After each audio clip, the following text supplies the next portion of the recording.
Network Corporation.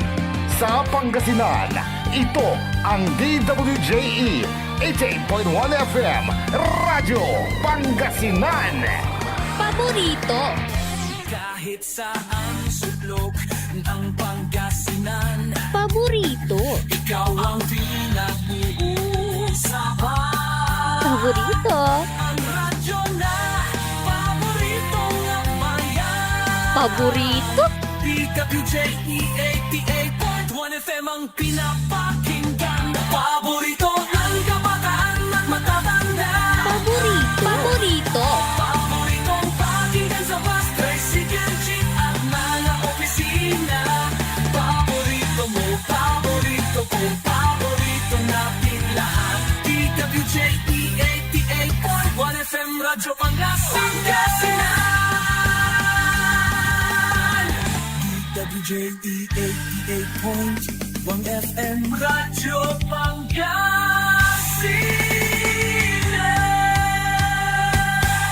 Paborito. Ang susunod na programa ay rated GP. GP? Ano yun? Garantisadong pampaborito! Mga nakalap na impormasyon, balita sa taong bayan, pagsiyasat sa mga kwentong may pinanggagalingan, paghimay ng mga isyu at detalye na bumubuo ng pampublikong usapin, eksaktong impormasyon, detalyadong balita, komprehensibong diskursyon ng mga isyu at mga matalinong paghimay sa mga usapin. Ito ang Aligwas Pangasinan Ilocano.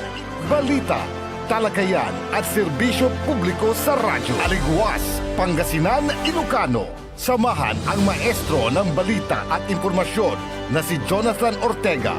Aligwas Pangasinan Ilocano.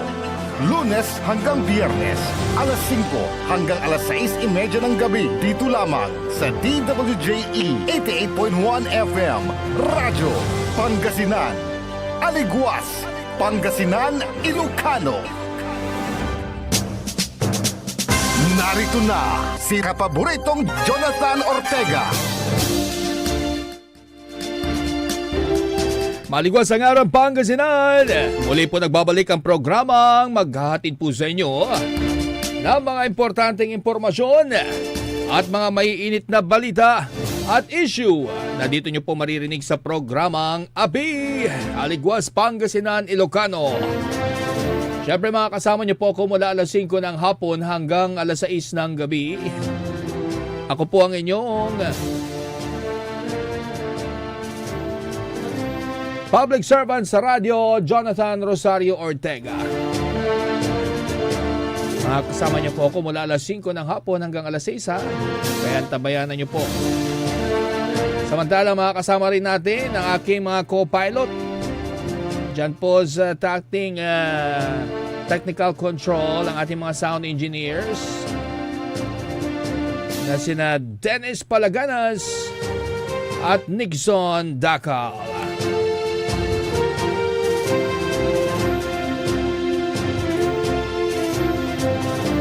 Kaya mga kapaborito, medyo sensitive ang mata natin ngayon. Merong sensitivity sa LED ngayon. Kaya wala akong halos makita. Ayan mga kapaborito. Ayun. Medyo... Yan, okay na yan. Okay na yan. Ayan mga kapaborito ha, medyo tayo ay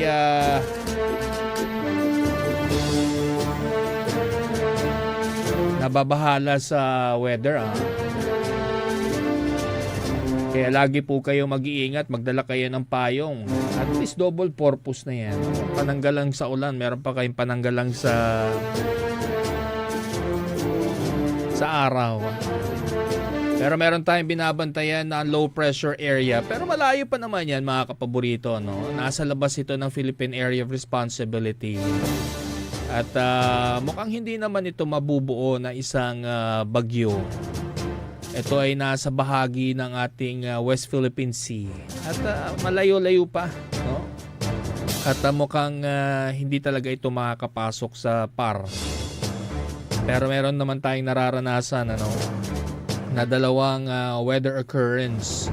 Yung pong tinatawag nilang frontal system dyan po sa may extreme northern Luzon at yung easterlies naman na nakakaapekto sa kalakhang bahagi ng ating bansa. No? At mapapansin nyo, pag ganitong mga buwan na ng Mayo, dapat medyo maulan na, no? Siguro mga ilang linggo na lang ay i-declare na rin yung wet season. Pero dyan sa Mindanao talaga naman, talagang nagsasuffer na sila sa matinding pagbaha. It's either yun pong dala ng thunderstorm, masyadong maraming dalang ulan. Kaya yung volume ng ulan at baha ay napakalaki. Kaya matindi rin yung dinaranas ng ating mga kapaborito dyan po sa Mindanao area, no?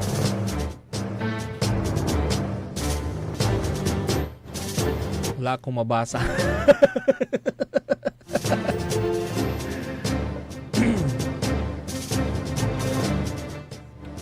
I-check natin mga kapaborito kasi mukhang nakataas pa rin yata yung tinatawag nating red tide. Pero supposedly kapag ganitong tag-ulan na rin, umuulan-ulan na rin po, ay naibababa na rin yung red tide, no? Pero hanggang sa ngayon ay wala pa na ipinapalabas ang Bureau of Fisheries and Aquatic Resources na pagbaba ata. Ito, babasahin natin mga kapaborito, no? Maliliit.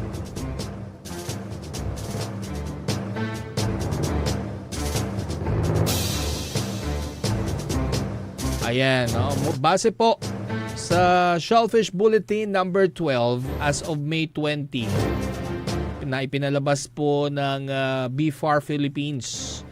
Yun daw po mga shellfish na nakokolekta at tinesting mula po sa mga coastal waters ng Bulinaw at Anda dito po sa lalawigan ng Pangasinan ay nananatiling positibo sa paralytic shellfish poison o yung pong toxic red tide. At ito rin po ay nasa lampas pa rin daw sa regulatory limit.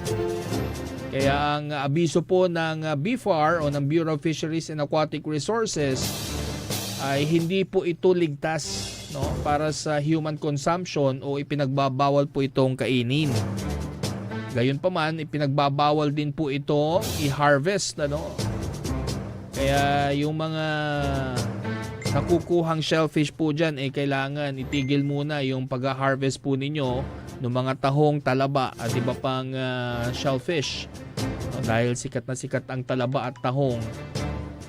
Samantala, baka nakaka-apekto rin po itong tinatawag na red tide dyan sa Anda at Bulinaw, doon sa ibang coastal areas dito sa lalawigan ng Pangasinan, no? Tulad ng Alaminos City. Kaya lang, ang problema mga kapaborito, hindi naman natin ma-identify, no, kung ang talaba or tahong ba ay galing sa mga lugar na hindi naman apektado ng red tide toxin. So siguro maganda, no, magandang suggestion ay magkaroon na ng tagging.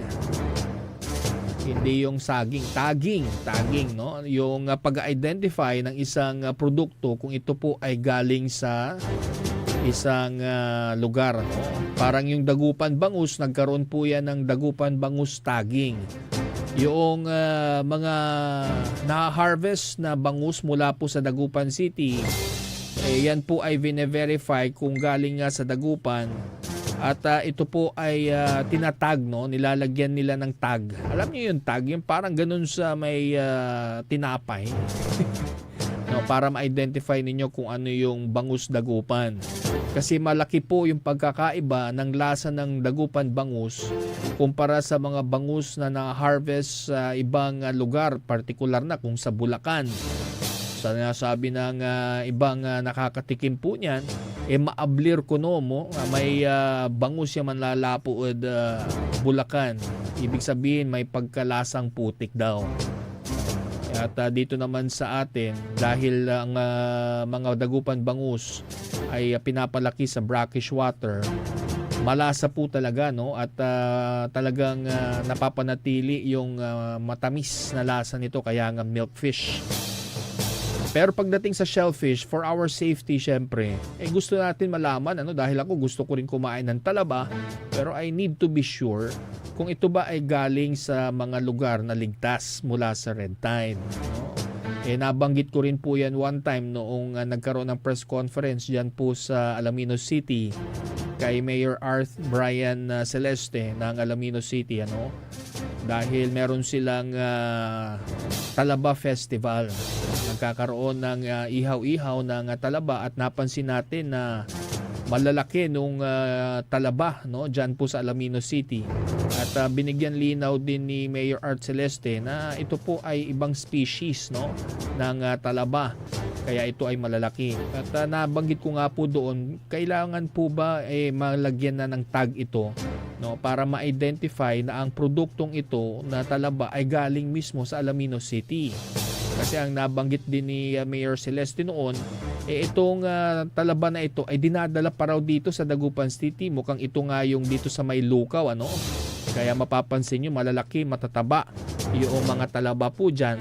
Yan daw po ay galing sa Talaba Farm, dyan po sa Alaminos City. At isa ito sa mga umuusbong na industriya ng Alaminos. At nais nga nila, nung nabanggit ko, magandang ideya nga daw po kung magkakaroon nga ng tagging para at least, kasi isang itsura ng ng talaba, ma-identify ba natin? Hindi, 'di ba? Kahit siguro sa pakete, sa mga sako, doon na lang nila ma-identify kung ito ay galing, sa Alaminos City dahil ligtas naman sa Alaminos City ngayon. And before nga, naalala ko, nakakwentuhan natin si former Bureau of Fisheries and Aquatic Resources Interim Director, Dr. Wesley Rosario, na nagsilbing direktor ng BFAR dyan po sa Dagupan City at nag-introduce ng maraming teknolohiya. At natanong nga natin, ano ba nagpo-produce or nagkokos ng red tide toxin?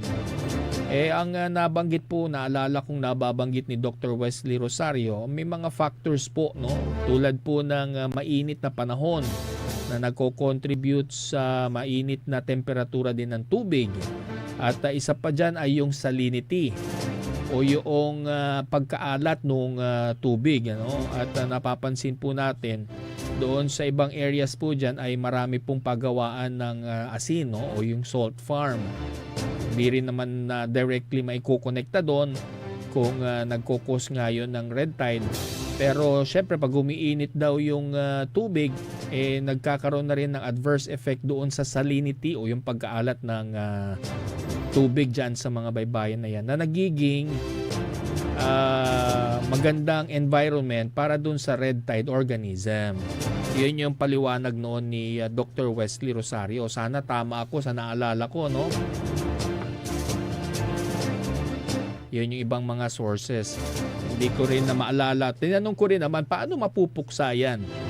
Usually naman daw, bumababa naman daw yung red tide toxin level kapag dire-diretso na rin yung pag-uulan, dahil nagkakaroon ng tinatawag nilang flashing.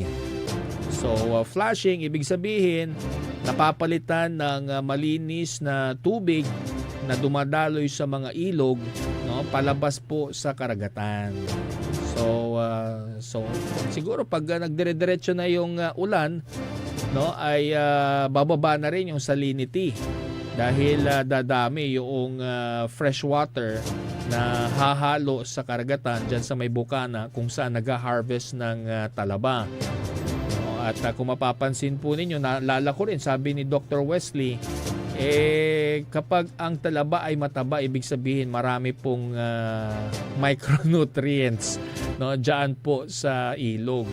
Kasi nagsisilbi daw pong biofilter, biofilter ang talaba at kinakain niya yung mga hindi kanais-nais na mga organismo sa ilog at nagsisilbi itong filter, ibig sabihin nalilinis nito yung ilog. So maraming purpose yung talaba na yan. Hindi ko alam doon sa tahong, no? Kasi kahit pareha silang shellfish, hindi ko alam kung pareha sila ng mekanismo, no? Nagfi-filter din ba ang tahong? Hindi ko sure. Pero ang alam ko, ang tahong is very invasive, no? Kasi meron tayong parang local species ng tahong dito, yung kulay green, yung malalaki. Meron yatang humalo na parang African na tahong, yung maliliit na kulay brown na mabilis dumami, no? At naaagawan nga ng pagkain itong tahong na ano. Pero ang alam ko, na-control naman na yata yan. At hinarvest, tinanggal yung mga invasive species ng tahong na yun. At para mag-flourish yung malalaking species, kasi yung mga kinakain natin usually, yung hinahanda natin sa pagkainan, yung kulay green, no, parang emerald. Maganda yung size ng mga yun, no, malaki at masarap, no. Bagamat ngayon magtiis-tiis muna, siguro bagsak ang presyo ng tahong at talaba. Hindi ko pa nasubukan. Bagsak ba ang presyo, Det? Nag-try kayo? Wag muna kayong kumain. At syempre, no, sa lahat naman ng pagkain na ipe-prepare po natin, kailangan po natin lutuin mabuti. Importante po yan, okay? Kahapon pala mga kapaborito, nabanggit po natin na mayroon pong kaunting altercation, hindi naman gaguluhan, no, diyan sa may munisipyo ng Sual, Pangasinan, dahil mayroon pong presence ng DILG region at provincial representatives, no, maging ang provincial director yata, no, maging ang provincial director din ng Pangasinan Police Provincial Office ay nandoon, no, para tignan yung sitwasyon. Kasi kung matatandaan po ninyo noong mga nakaraang araw ay nagsagawa din ang DILG ng oath-taking ata or ang inilagay nila na mayor ng pansamantala ay ang vice mayor na si Vice Mayor JC Arsinue. No? Pero nililinaw nga po ng legal counsel na hindi pwede magsuspindi ang DILG, no? At hindi pwedeng suspindihin si Mayor Dong Kalugay ng Sual dahil po sa COMELEC Resolution 11059 na nagsasabing bawal magsuspindi ng nakaupong opisyal sa panahon ng election period. Ang election period po ay nag-umpisa noong January 12 at magtatapos, no, sa June 11. Kaya saklaw pa po ng election period yan pong lumabas na order mula sa DILG noong May 5. Kaya hindi raw po ito pupwede, no? At meron din syempre na nakasaad din po yan sa Section 26 ng Omnibus Election Code. Unless kung ang dahilan ay corruption, no, or malversation of public fund. At kahapon nga po ay nagkaroon ng interview, no, sa legal counsel ni Mayor Dong Kalugay ng Sual, Pangasinan na si Attorney Gerald Velasco, no, at para magbigay linaw kung ano ba ang mga legal remedies o kung ano ba yung nangyayari, kung ano yung bakit may presensya ng DILG sa lugar. Pakinggan po natin yung pong panayam ng ating mga kapatid sa industriya kay Attorney Gerald Velasco. Paliwanag nila dahil nandito lang sila para i-supervise kung ano yung mga nangyayari. Dahil nga daw, implemented na, wala na silang ibang gagawin kundi i-supervise na lang. Yes, Attorney, dahil sa mga pangyayaring ito, baka magtanong ang taong bayan sa Sual. So ang opisyal na nakaupo pa rin na mayor hanggang ngayon ay si Mayor Dong Kalugay. Apo, paliwanag ko ho sa representative ng DILG kanina at sa PNP, ang nakaupo hong mayor sa Sual ay ang duly elected at nanumpa bilang mayor mula 2022 hanggang 2025, si Mayor Dong Kalugay. Pangalawa, wala hong bakante sa opisina ng mayor dahil nga ho bawal ang suspension. So dahil wala hong suspension, wala hong bakante, wala hong pwedeng maging acting mayor. Yes, palak ko lang, Attorney. So sa nangyaring ito, wala na po bang pwedeng makapigil o mayroon pa pong gagawin bang ang DILG ukol dito, Attorney? yan ho ang gusto naming maintindihan kasi gaya ho ng nabanggit ko kanina, meron na hong legal opinion ang DILG kaugnay ng mga kasong ito o kaugnay ng mga problemang ito. Pero sila ho mismo ang hindi sumusunod sa kanilang legal opinion. Sabi ko nga ho, yung legal opinion ho nila na ibigay na nila 2010, 2017 at 2019 na mga elections. Base ho ito sa Omnibus Election Code. Ang Omnibus Election Code ho ay hindi nagbago. Pero nagtataka kami, bakit hindi nila sinusunod ang sarili nilang legal opinion. Ang paliwanag ko ho kanina sa kanila, kung sila ho ay sumusunod sa panuntunan na sinabi ng kanilang nakakataas sa pag-implement ng suspension kanina, ang sabi namin, sana maintindihan nyo rin, ang pumuprotekta sa amin ngayon at ang pinapaliwanag namin sa inyo ay nakasaad lang din sa batas. So batas ang nagiging dahilan namin, bakit namin sinasabing hindi siya suspendido. Ngayon, kung batas ang sinasabi nila na basihan kung bakit suspendido ang mayor, batas lang din ang nagsasabi na hindi siya suspendido. Ang masusunod ho sa panahon ngayon, election period, ay ang COMELEC Resolution number 11059 at ang Omnibus Election Code. Wala na hong iba. Attorney, ito ba yung matatawag natin na politically harassment? Ayaw ho nating isipin na ito ay political harassment dahil ito ay nanggaling naman ho sa opisina ng Ombudsman at sa pinapatupad ng DILG. Ayaw ko hong sabihin na sila ay nasasangkot o nagagamit sa pagpolitikal o personal na interest ng mga politiko. Pero sa nangyayari ho ngayon, malaki hong katanungan sa amin. Bakit nagpapatupad sila ng mismo ang opisina nila ang nagsabi na wala nang suspensyon sa panahon ng election period. Sir, how about after June 11? Ito ho ang premise ng ating pinag-uusapan. Wala hong suspension sa panahon ng election period. Okay. So, yung ginawa ho, para ho sa amin, yung ginawa ho ng Office of the Ombudsman na walang COMELEC exemption ay hindi rin ho naaayon sa batas. Dahil kailangan ho nila, bago pa man nila ilabas ang desisyon tungkol sa suspension ni Mayor Calugay, dapat meron na ho silang prior written authority or exemption sa batas. Dapat meron na silang hawak na exemption sila, pwede silang magpatupad ng suspension order. Dahil ho, wala ho silang exemption, lahat ho ng gagawin na hakbang pagtapos ng desisyon na yon ay null and void para sa aming opinion. Yun naman ho ay maliwanag sa batas. So hindi ho pwedeng sabihin na pagkatapos ng June 11 pwede nang ipatupad ang suspension dahil ang basis ho ng pinapatupad nila ay inisyu noong April 21, 2025 kung kailan bawal ang suspension. So pag ipapatupad ito sa June 12 or June 13 pagkatapos ng election period, sinasabi ba nating magiging valid na ang isang null and void na desisyon? Mali ho yun. Hindi ho magiging valido ang isang desisyon kung ito ay null and void. Lahat ho ng hakbang, lahat ho ng pwedeng gawin patungkol dito ay null and void pa rin. Okay. Sa paliwanag po ninyo, maliwanag na kahit matapos na itong election period, ay wala pa rin visa yung kanilang hakbangin. Pero sa ayaw at sa gusto natin, may mga implikasyon o may mga epekto po kasi itong ginagawa nila sa operasyon natin dito sa local government unit. Ibig po bang sabihin na yung mga epekto nito ay pwede nang dapat pawin para maging normal ang takbo ng ating LGU?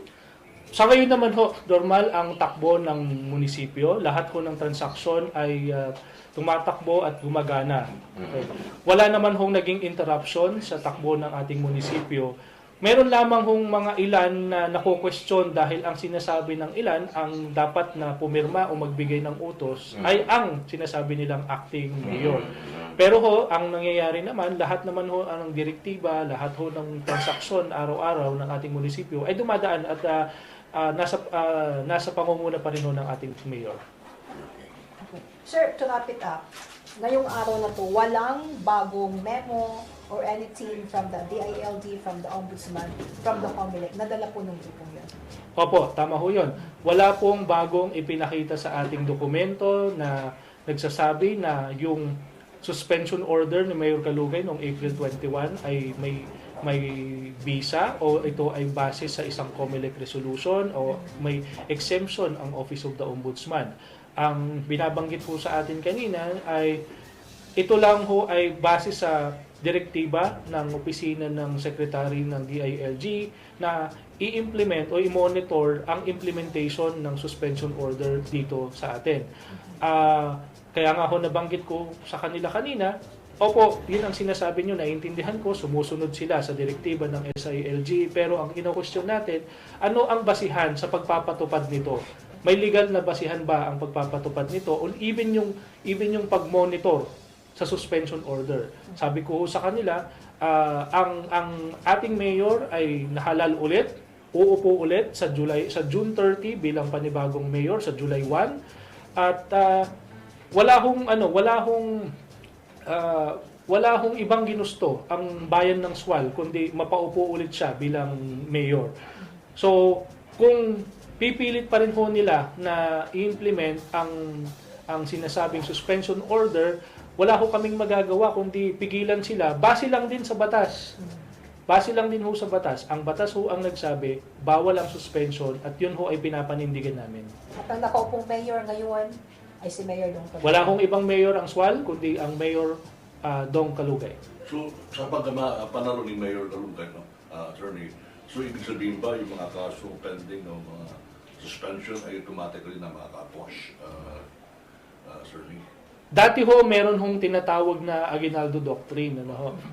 Ang ibig sabihin ho nito, kung merong mga elective public official na nagkakaroon ng mga administratibong kaso at sa susunod na eleksyon ay nahalal ulit sila, dati ho meron yon na parang pinapatawad sila ng tao kaya nga ho sila na iboboto. Pero kung hindi ho ako nagkakamali, in 2016, inabandon na ho ito ng Supreme Court. So hindi na ho ito magagamit sa panahon ngayon. Dahil parang ang sinasabi ng Supreme Court noon, hindi na applicable yung concept sa ngayong panahon. So wala na ho siya sa ngayon. So parang maki-carry over pa rin? Hindi po. Hindi po. Ang implementation ho nitong suspension ay ito lamang ho sa kanyang termino ngayong 2022 hanggang 2025. Bakit ho? Kasi ho ang oath taking ho ni Mayor para sa kanyang term is 22 to 25 lang. Ang kanyang hong termino ay matatapos sa June 30 ng 2025. By June 30, 2025, midnight, terminated na ho siya bilang mayor ng 22 to 25. Yun pong gagawin niyang oath-taking na pwedeng gawin yan anytime sa panahong ng June or anytime mula ngayon. Yun po ay oath-taking niya para sa kanyang termino mula sa July 1, 12:001 ng madaling araw hanggang sa kanyang termino ho sa pag-expire nito sa June 30, 2028. Yun ho, hindi na ho siya pwedeng i-apply sa kanya. So sir, to be specific, yung naging dahilan po ng pag-celebrate kanina ng mga supporters ni Mayor ay dahil po wala pong naisilbi na suspension order. Nagsasaya ho yung mga supporters ni Mayor kanina, hindi ho dahil sa walang naisilbi na mga suspension order o wala silang dokumento. Nagsiselebrate ho sila dahil masaya sila na wala naman hong basihan kasi yung pinapatupad na suspension sa kanya. So, masaya sila dahil hindi ho nang ibabaw yung kaparaanan ng iba para suspende si Mayor. Kasi mismo sabi nga ni Atty. Morales dati, yung batas ang pumoprotekta sa Mayor. At yung batas na yun ang nagsasabi, bawal ang suspension, bawal ang implementasyon sa panahon ng election period. Kaya doon ho sila masaya. Yan po ang tinig ni Attorney Gerald Velasco, ang legal counsel. Tumatayong legal counsel ni Sual Mayor Liseldo Dong Kalugay.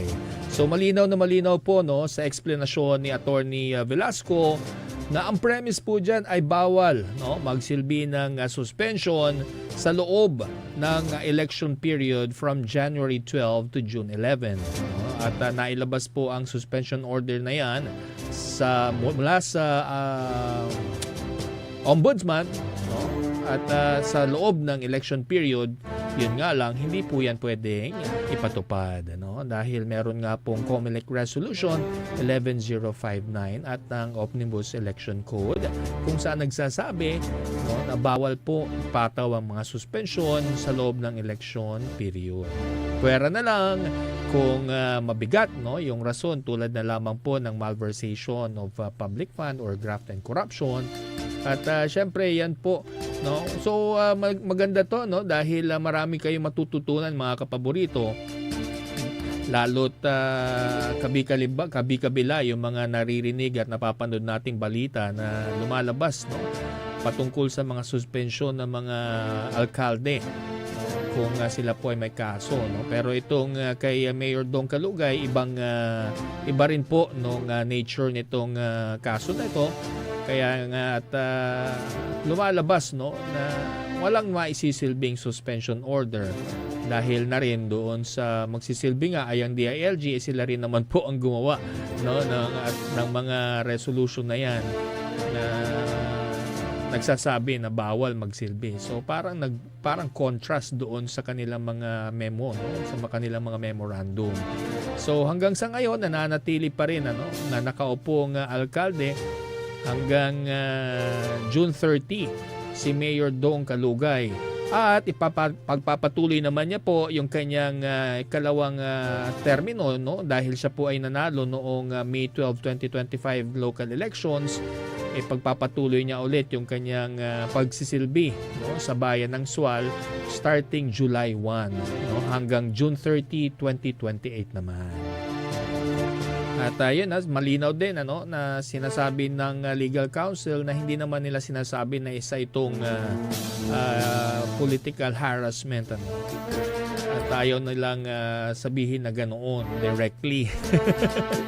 Pero lumalabas, no, na may mga kaparaanan ng ibang siguro, no, sa ibang partido, no, para po mapigilan ang pag-upo o paninilbihan ni Mayor Dong Kalugay dyan po sa bayan ng Sual. Bueno, oras po natin, alas 5:31 na ng hapon. Magbabalik po ang programang Api, Aligwas, Pangasinan, Ilocano, makalipas lamang po ang ilang patalastas. Ang puta-putang Iren Balita. Araw-araw na tayo po'y nasa Senado. Araw-araw po kaming magtatrabaho para sa kapakanan ng inyong mga anak. Ang puta-putang Iren Sunata. All I dream of is your eyes. San ang puta-putang Iren Impormasyon. Aya sa DWJE 88.1 FM Radyo Pangasinan. Paborito. At WellCare Diagnostic Center, your health is our priority. From routine checkups to advanced diagnostics, we provide accurate, timely results, ensuring you're always on top of your well-being. Whether you need a blood test, x-ray, or ultrasound, our state-of-the-art equipment and professional team are here for you. With a convenient location and fast results, we make healthcare easier. Message us through our WellCare Diagnostic Center Facebook page or visit us at the Macandan Town Center for an appointment. WellCare Diagnostic Center, your health, our care. Visit WellCare Diagnostic Center, located at Mapandan Town Center, Mapandan, Pangasinan. For reliable and top-notch healthcare services, you deserve the best care. WellCare Diagnostic Center. Mare! Kabigla ka naman, Mare, ah! Grabe, gimanggana ka, ah. Mari, di mo sinabi na uwi ka pala ng San Carlos. Ay, oo. Namiss ko na kasi dito ang pamilya ko. Ito na palang San Carlos ngayon. Grabe, Mare. Ang laki na ng pinagbago. Siyempre naman, Mari, alam mo ba na dito sa syudad natin, malaki na talagang pagbabago. Mula sa mga infrastruktura, nandiyan na mga konkretong daan at mga bagong pasilidad. Wow! Meron din tayong trending na ayos, kalusugan karavan na nagbibigay ng libreng serbisyong medikal. Palipalitan, ah! Saka, nandyan din ang mga programang pag-agrikultura para sa ating mga magsasaka. Ay, wow! At higit sa lahat, Maria, ang pagpapanatili ng peace and order ng ating syudad. Perfect! Di lang yan, binibigyan din ng halaga ang kapakanan ng lahat ng tao at pantay na karapatan sa mga serbisyo ng gobyerno. Grabe, Mare! Ang bongga na talaga ng San Carlos. Parang ayoko na bumalik bumalik sa ibang bansa. Oo, Mare. Kung ako sa'yo, dito ka na lang sa San Carlos. Dahil sa San Carlos, tunay na subok na ang serbisyong ayos. Mayor Julia Ayoy Resuello po, kasama si Vice Mayor Jose Resbox Resuello at ang Sangguniang Panglungsod ay nandito upang umagapay at magserbisyo sa ating minamahal na syudad. San Carlos, maunlad, ligtas at maayos. Hindi ba napapansin ang inyong negosyo, mga kapaborito? Abay, magpa-advertise ka na dito sa DWJE 88.1 FM Radyo Pangasinan.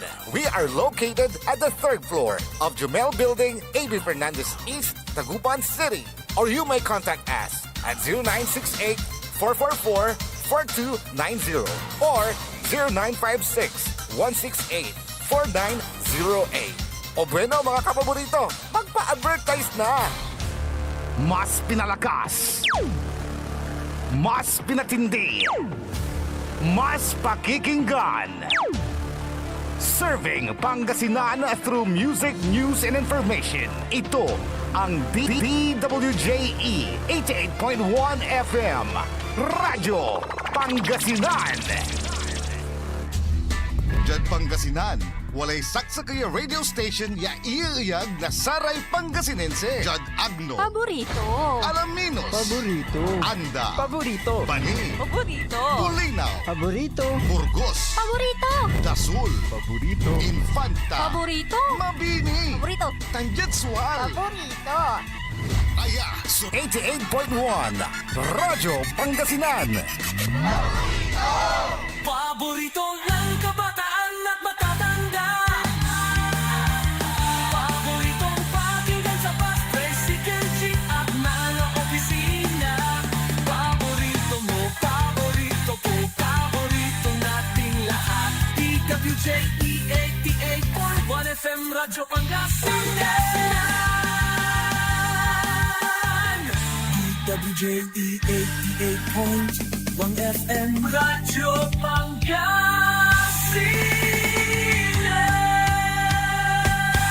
Paborito. Narito na si kapaboritong Jonathan Ortega. Maligwas ang araw Pangasinan. Muli po nagbabalik ang programa. Maghatid po sa inyo ng mga importanteng impormasyon at mga maiinit na balita. Ang programang API, Aligwas Pangasinan Ilocano.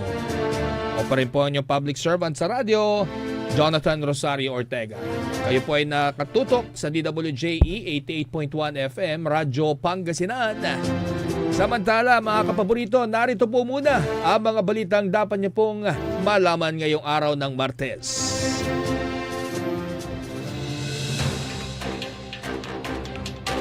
Police visibility pinasisiguro ni Pangulong Bongbong Marcos Jr. sa PNP. United Emergency Hotline nakatakdang itatag. 5.1 magnitude na lindol yumanig sa Quezon at ilang bahagi ng Metro Manila.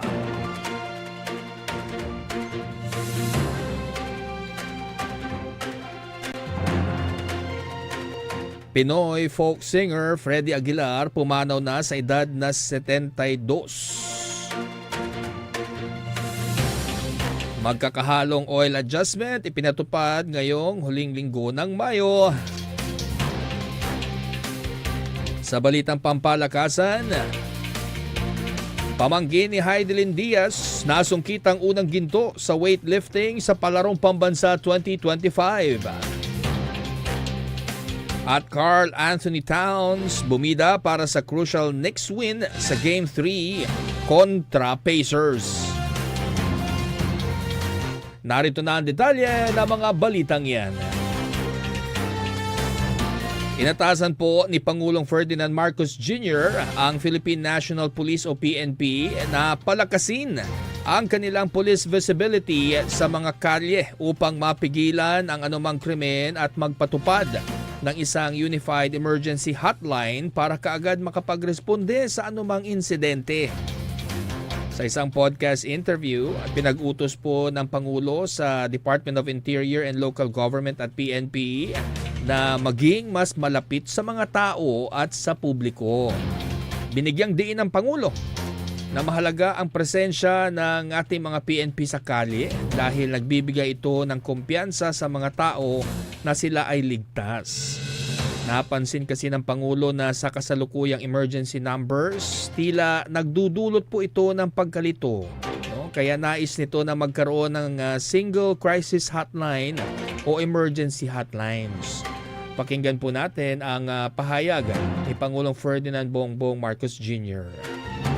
Kailangan talaga natin tugunan. So ang una namin ginawa, inutusan ko silang ng DILG at saka Chief PNP. Sinabi ko sa kanila, dapat laging may nakikita na pulis na naglalakad. Kasi pagtagal ng panahon, nakikilala mo na yun eh. Di kang maging kaibigan yung pulis para pag nakita, may safe kami rito. Nandun si Sergeant ganito ganyan eh. Kailangan ang pakiramdam ng tao, laging may pulis dito. Pag may pumutok dito, may tatakbo niya, wala pang 5 minutes, may tatakbo na rito dyan. Na tinatanong kung ano yung nangyari dito. Yun ang dapat na mangyari. Tapos, pangalawa pa doon ay yung ating emergency calling. Di ba meron tayo iba-iba eh. Bawat bayan, 119, 911, 999, kung ano-ano. Gagawin namin isa. Ayan po ang naging pahayag ni Pangulong Bongbong Marcos Jr. Importante naman po talaga yon yung ating mga community PNP, yung ating mga kapulisan. Yung kanilang presensya talagang paniguro po yan, nagsisilbing assurance po yan sa taong bayan na tayo po ay ligtas. At tama rin yung sinasabi ng Pangulo, dapat merong rapport yung ating PNP sa local communities. Gaya dito sa Dagupan City, di ba?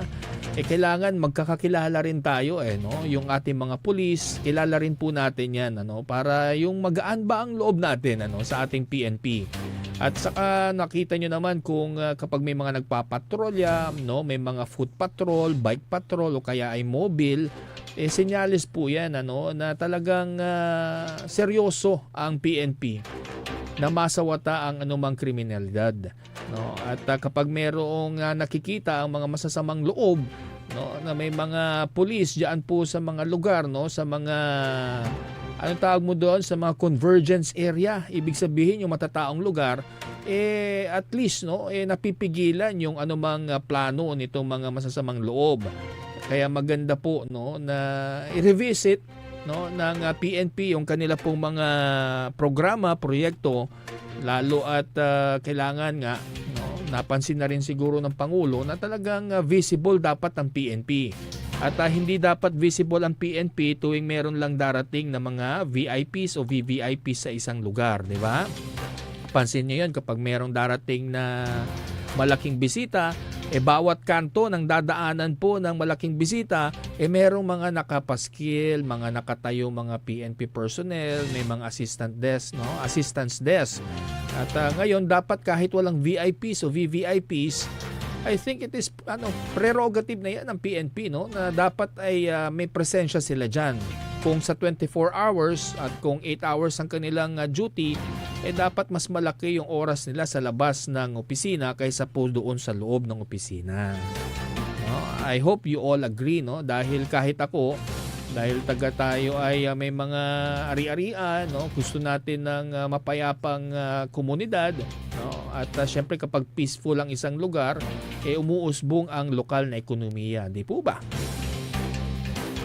At tulad po ng inaasahan, alinsunod po naman sa direktiba ni Pangulong Ferdinand Marcos Jr., inahayag noong Lunes ni Secretary John Vic Remulla ng Department of Interior and Local Government o DILG na opisyal na po magsisimula ang Unified 911 Emergency System ngayong sasapit na buwan ng July sa National Capital Region o NCR, Bangsamoro Autonomous Region, sa May Muslim Mindanao at sa BARM. Kabilang na rin dito ang Regions 1 at 7.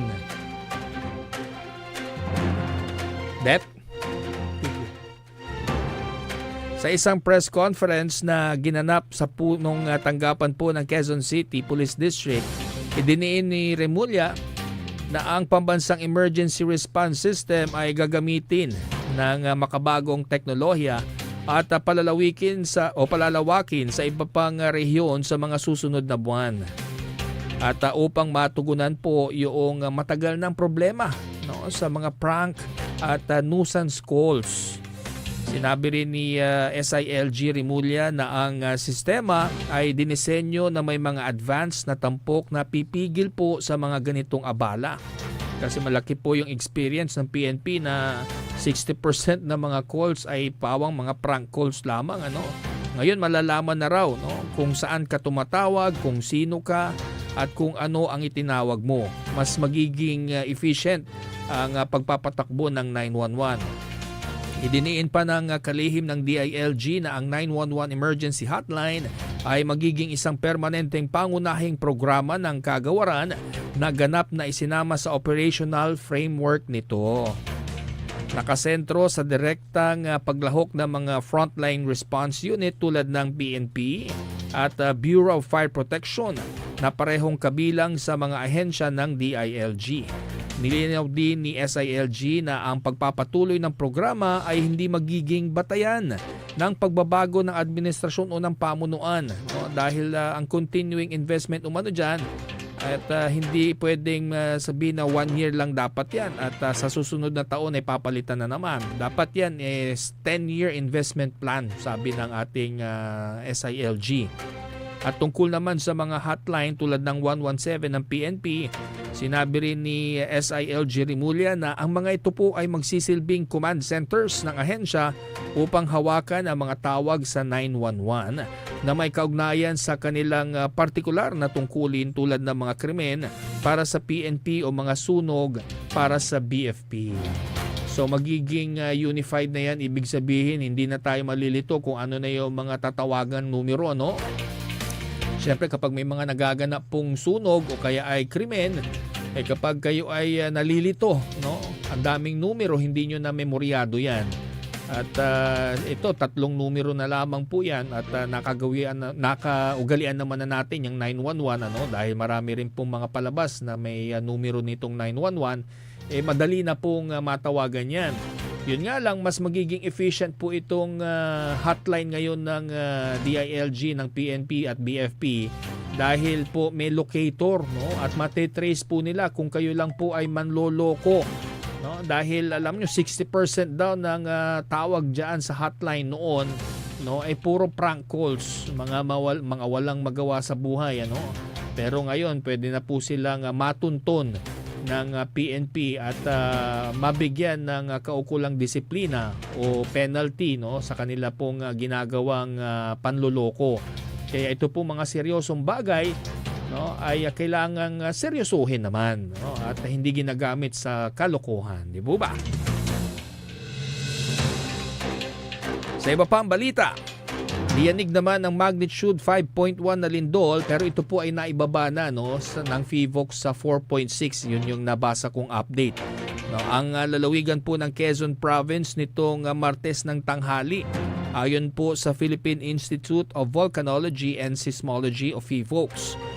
Batay po sa PHIVOLCS, ang lindol ay naganap sa 24 na kilometro hilagang kanluran ng General Nakar sa lalim na 6 na kilometro. So medyo mababaw, Dahil sa pagyanig, ilang gusali naman sa Metro Manila ang inilikas, kabilang ang Senado, National Bureau of Investigation at DMW o yung Department of Migrant Workers. Meron ding cancellation of classes at mga trabaho kanina, dahil syempre kailangan masiguro rin po natin yung seguridad ng mga tao dyan. Kasi alam nyo, inaabangan nga po nila yung the big one.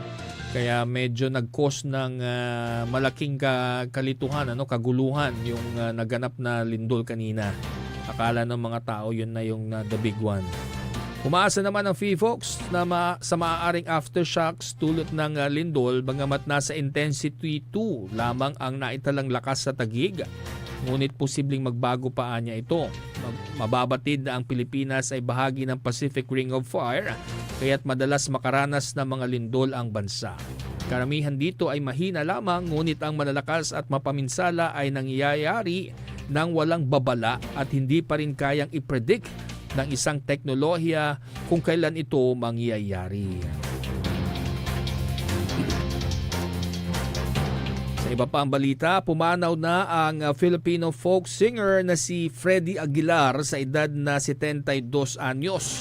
Ngayon pong araw ng Martes, May 27, 2025 sa Philippine Heart Center. Ito ang kinumpirma po ni Attorney George Briones ng Partido Federal ng Pilipinas kung saan naging National Executive Vice President si Aguilar. Matatandaang naging kandidato sa Senado ang singer ngunit hindi ito pinalad. Isa rin siya sa mga haligi ng Original Filipino Music o OPM dahil sa iconic na kantang Anak. Ipinanganak siya noong February 5, 1953. Nagsimula siyang mag-compose ng mga kanta sa edad na 14 at kalaunan po ay naging isang street musician bago sumikat sa folk clubs at bars. Kilala rin siya sa kanyang rendisyon ng Bayan Ko na naging awit na oposisyon laban sa martial law noong EDSA Revolution noong 1986. Sa ating bantay presyo, magkakasabay na nagpatupad ng mga kumpanya ng langis ng taas-baba sa presyo ng kanilang produktong langis kaninang alas 6 ng umaga nang ipatupad ang 10 centavo na taas presyo sa kada litro ng gasolina. Medyo maliit lamang, no? Buti na lang. Mayroon namang 20 centavo na bawas presyo sa kada litro ng diesel habang ang kerosene ay mayroong 40 centavo na bawas sa kada litro. Ayon sa Department of Energy na mayroon ilang factors ang naging dahilan gaya ng hindi inaasahan na Organization of the Petroleum Exporting Countries o yung OPEC, ang mataas na demand ng langis at ang pagbaba ng tensyon dahil sa taripa. Samantala, sa atin namang balitang pampalakasan mga kapaborito, pinatunayan ni Matthew Diaz na nasa dugo niya ang weightlifting matapos niyang masungkit ang unang gintong medalya sa demonstration event ng Palarong Pambansa 2025 na ginanap po sa Lawag Central Elementary School sa Ilocos Norte. Si Diaz po ay pamangkin ng kauna-unahang Olympic gold medalist ng Pilipinas na si Heidelin Diaz ay nagdomina sa secondary boys 48 kg division matapos magbuhat ng 73 kg sa snatch at 93 kg sa clean and jerk. Kinatawa ng Region 4A si Diaz at kabilang sa 70 atleta na kalahok sa demonstration event ng weightlifting.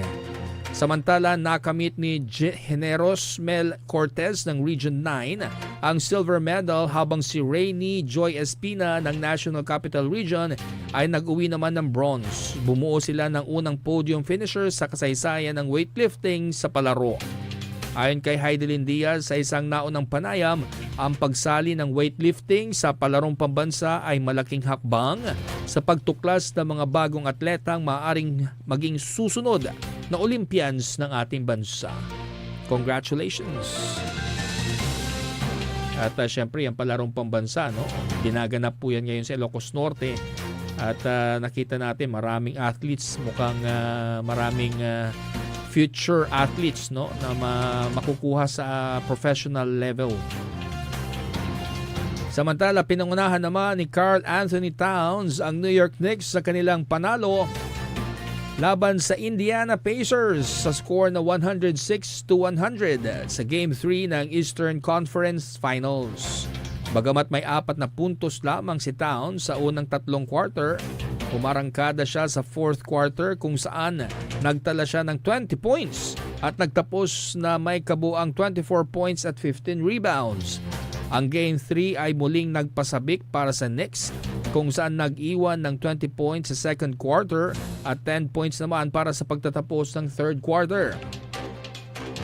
Isang malaking triple shoot ang pinakawalan ni Towns sa huling bahagi ng laban na nagbigay ng 94-90 abante sa New York Knicks. Dumagdag din si Jalen Brunson na may 23 points, 10 out of 10 sa free throws, habang sina OG Anunoby at Mikal Bridges ay nag-ambag ng 16 at 15 points. Para sa panig naman ng Pacers, nanguna si Tyrese Haliburton na may 20 points, ngunit bumagal ang opensa ng Indiana sa second half na nagtala lamang ng 42 points at nadumina sa 4th quarter sa score na 36-20. Ang Knicks ay babalik sa Indianapolis para sa Game 4 sa Martes. Ayun yan, oras sa Pilipinas. Layuning itabla ang best of 7 series sa 2-2. Yan, painit ng painit ang laro sa NBA. Wala tayong update sa PBA, no? Ayan po, ang mga balitang nakalap ngayong araw ng Martes, mga kapaborito. Samantala, no, meron pong mga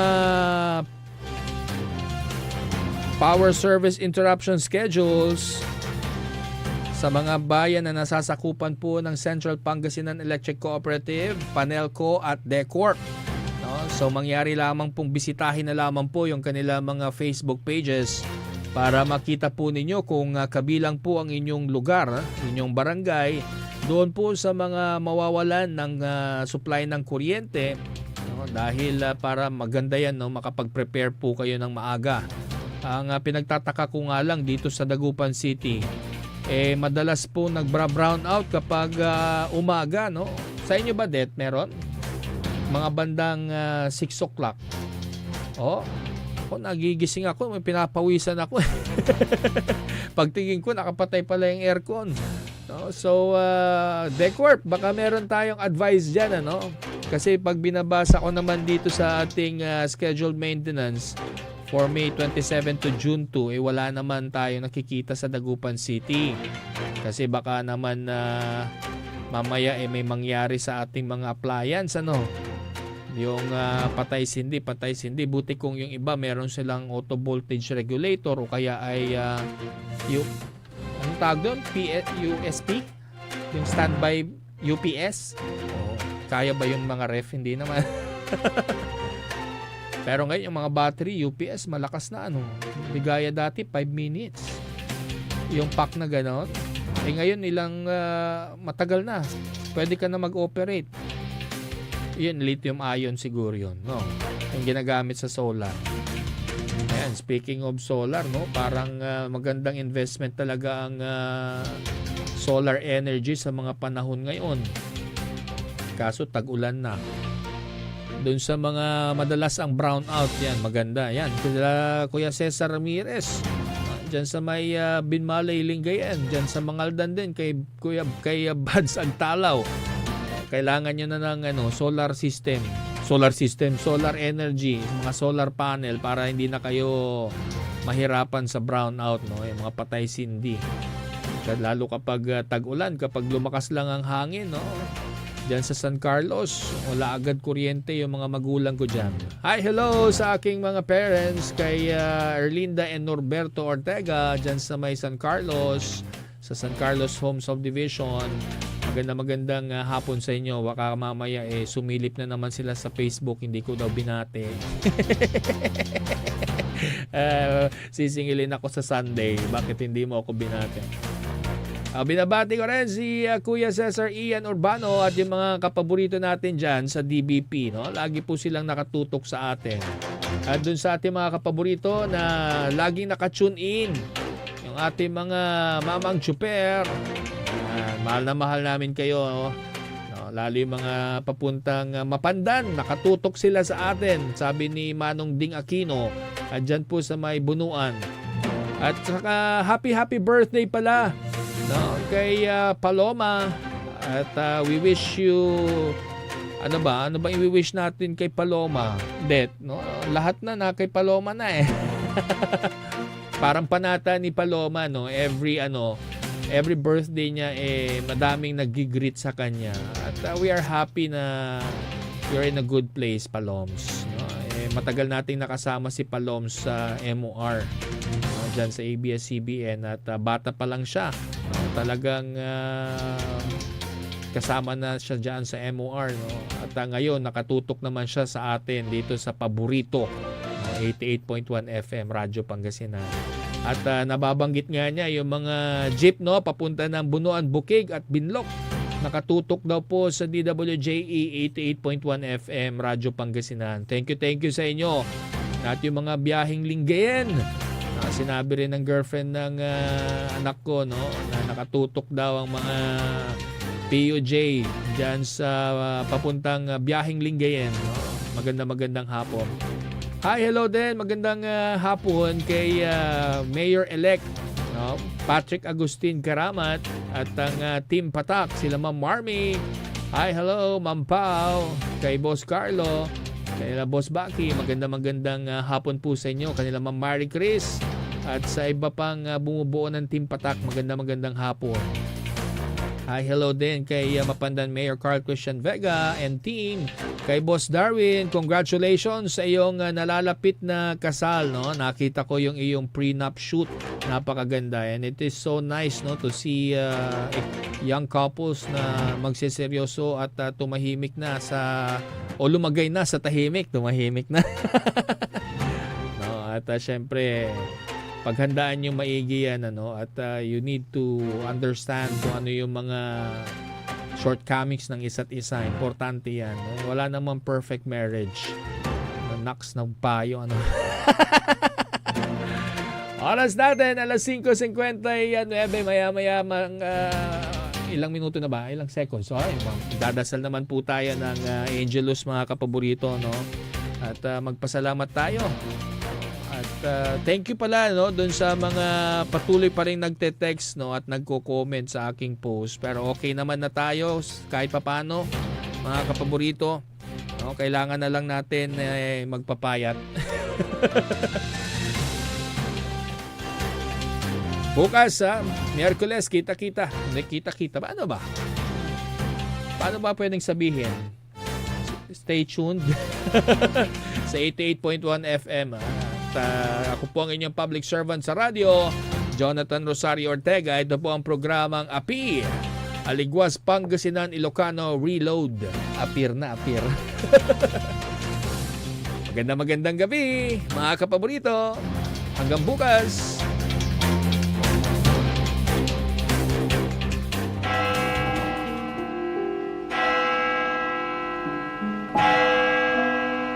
Magandang gabi.